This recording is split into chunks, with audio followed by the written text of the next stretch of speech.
Dhaka reporters ইউনিটিতে রাজনৈতিক ও নির্বাচনী ঐক্য ঘোষণার বিষয়ে সংবাদ সম্মেলনে কথা বলছেন জাতীয় নাগরিক পার্টির আহ্বায়ক নাহিদ ইসলাম। সরাসরি যুক্ত হচ্ছে সেখানে।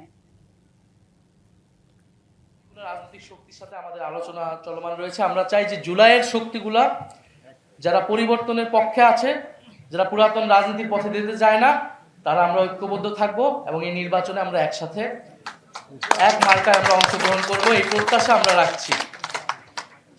আমরা কিছু উদ্বেগ আজকে এই সংবাদ সম্মেলন থেকে প্রকাশ করতে চাই।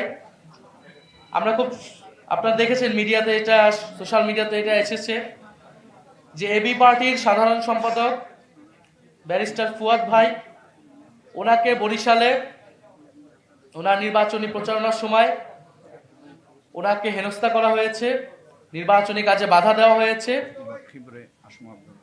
এবং লক্ষ্মীপুরেও আসম আব্দুর রব, ওনার যেই নির্বাচনী আসন, সেখানেও ওনার স্ত্রী তানিয়া রবের যে নির্বাচনী প্রচারণা, সেখানে বাধা দেওয়ার চেষ্টা করা হয়েছে, অফিস ভাঙচুর হয়েছে।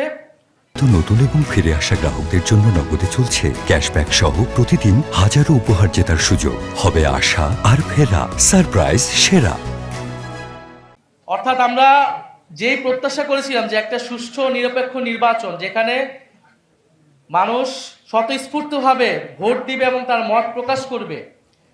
আমাদের নির্বাচনী সংস্কৃতিতে যে আমরা দেখেছি যে ভোট কেন্দ্র দখল, জবরদস্তি এবং একটা আধিপত্যমূলক এবং ফ্যাসিবাদী আচরণ করা হয় রাজনৈতিক দলগুলোর পক্ষ থেকে, সেই আচরণ কিন্তু আমরা দেখতে পাচ্ছি যে শুরু হয়ে গিয়েছে।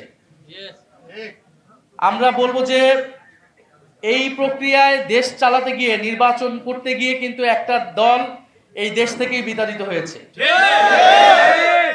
ফলে যেই অহংকার, যে আত্মহমিকা